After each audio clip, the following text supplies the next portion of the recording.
안녕하십니까. 다물 이병도입니다. 오늘의 한일 사태 어떻게 풀 것인가? 참으로 고민스러운 일입니다.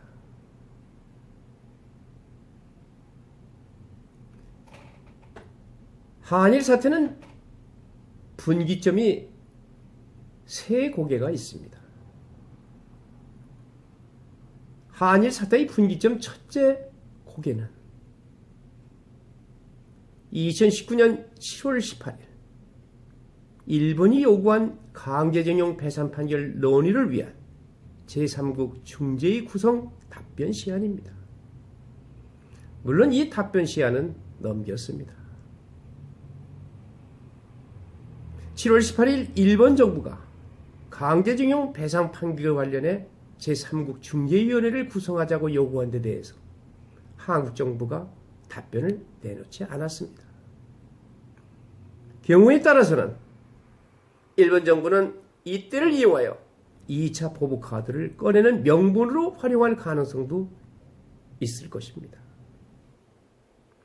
그러면 과연 일본의 정부의 중재위 구성을 요구하는 근거는 어디에 연유됩니까?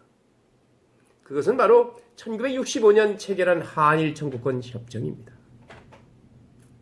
협정은 청구권 관련 분쟁이 발생할 경우 첫째로 애교 경로로 해결하고 한 국가가 거부할 경우 3국을 통해 중재위원회를 구성하도록 했습니다.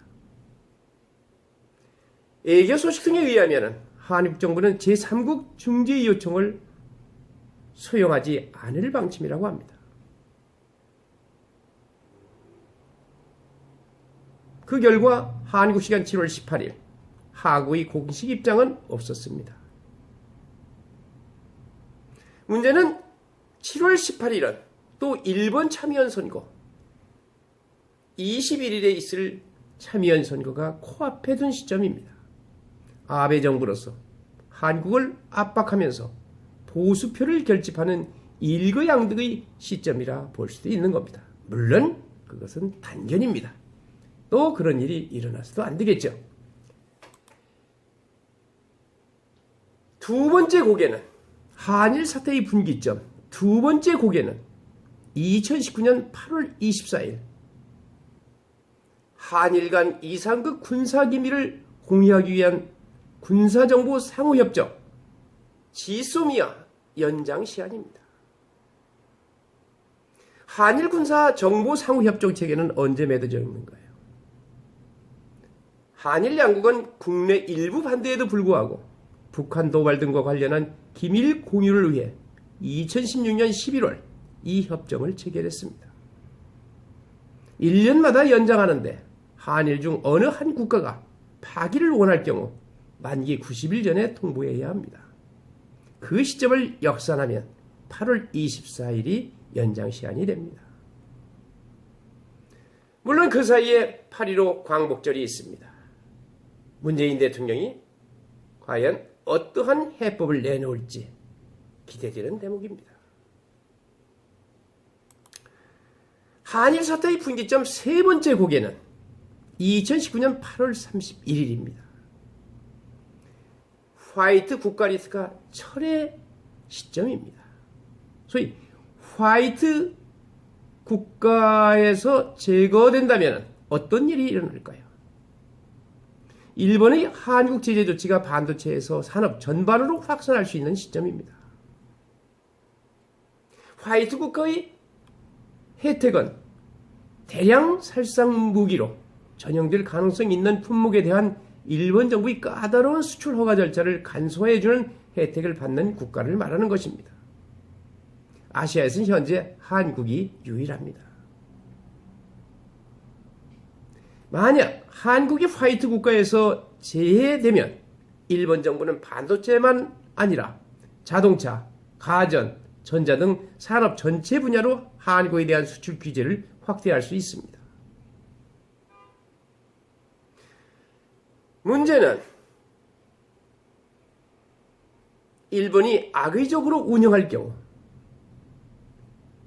한국에 가장 심각한 타격을 입힐 수 있는 게 화이트 국가제의라는 것입니다. 그것은 단순한 수출 규제를 넘어 한국이 위험한 국가라는 평판을 국제사회에 퍼뜨리는 결과를 빚을 수 있다는 내용입니다.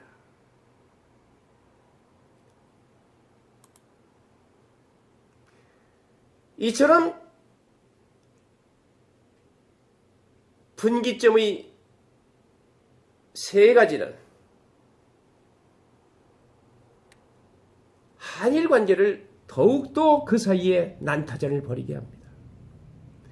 최악의 한일 관계의 난타전이 현재 벌어지고 있습니다. 지난 7월 1일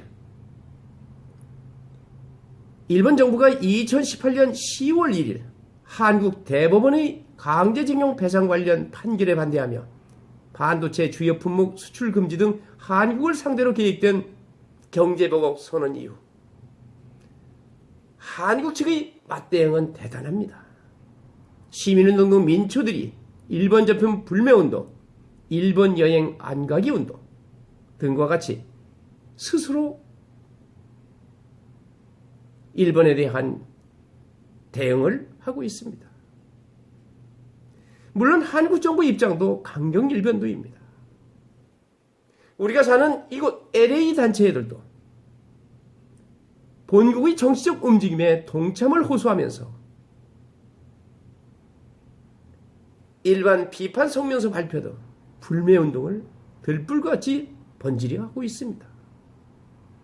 또한 일본군 성노예 피해자와 전시성 폭력 여성을 지원하는 단체 LA 나비와 같은 데서는 한국 정부의 화해치유재단 해산을 지지하는 성명서를 발표하면서 일본 정부가 과거 반인륜 범죄를 저지르고도 반성과 사과는커녕 경제보복까지 감행하고 있습니다.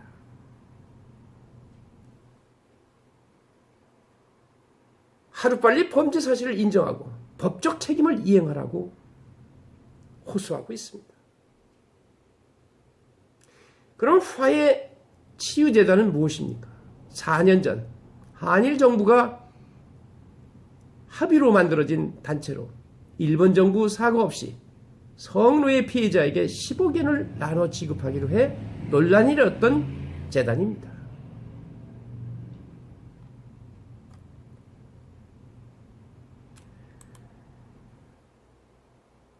이처럼 강경한 대응만 있는 건 물론 아닙니다. 미주 한일 사회 속에서 본국의 다수 국민과 다수 국민 감정과는 달리 이번 사태를 좀 더 냉정하고 객관적인 시각으로 접근해야 한다는 목소리도 적지 않습니다. 무역업을 하는 A씨는 불매운동의 뜻은 이해하지만 전범 기업이 아닌 모든 일본 기업 제품을 불매한다는 것은 공감되지 않는다면서 감정적으로 대처할 게 아니라 효율성을 따져봐야 한다고 조심스럽게 말하고 있습니다. 50대 최모 씨는 또 불매운동이냐며 글로벌 세계에서 국가 중심의 세계관에서 이제는 벗어나야 한다고 말하기도 합니다.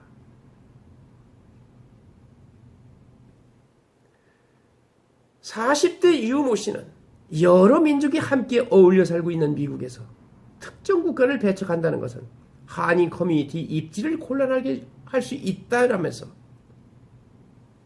정부가 국민 감정이나 여론만 믿고 싸움판을 키우기보다는 지금이라도 실리를 찾기 위한 협상에 나서줬으면 좋다고 밝히기도 했습니다.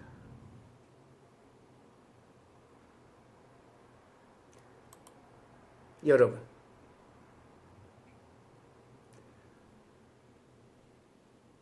한일 사태의 문제는 고질적인 한일 간의 감정의 문제도 큽니다. 아직도 일제 36년의 앙금이 가시지 않고 있습니다. 결론적으로 한일 사태를 해결하기 위해서는 한일을 책임지는 양국가의 지도자의 책임이 큽니다. 이에 한일 양국가 지도자들에게 다음과 같이 고하고 싶습니다. 한일 양국가는 한일 현안을 국내 정치용으로 악용하는 우를 범하지 마라. 한일 양국가는 글로벌 세계에서 글로벌 기업이 자국의 속 좁은 세계관을 넘어 지구촌의 일원으로 각 기업이 글로벌 비즈니스 파트너로서 인류 공헌을 위하여 각자의 역할을 다하도록 촉진하라. 한일 양국간 아시아에서 자유민주주의 정체와 시장경제를 지향하는 두 이웃으로 독식과 보복의식에서 벗어나 우호 설린관계와 협력관계를 증진하여 꼼수가 아닌 대등하고 건전한 경쟁으로 지구촌을 선도하라. 한일 양국가가 역사적으로 쌓인 감정 등으로 양국가의 긴급 현안을 국내 정치적인 요인 때문에 스스로 대화와 애교로서 풀 수 없다면 양국가의 공동 우방국과 미국 혹은 국제중재위원회의 중재를 요청하는 지혜를 발휘하여서라도 파국에 이르지 않게 하라. 이렇게 양국가 지도자들에게 고하고 싶습니다. 여러분, 한일 관계가 극단으로 치닫는 이 현상은 누구에게도 바람직하지 않습니다. 양국가의 지도자들이 현명한 길을 택하리라 믿으면서 오늘은 이만 마치겠습니다. 감사합니다. 잘 경청해서 감사합니다. 구독 신청하여 주시면 더욱더 감사하겠습니다.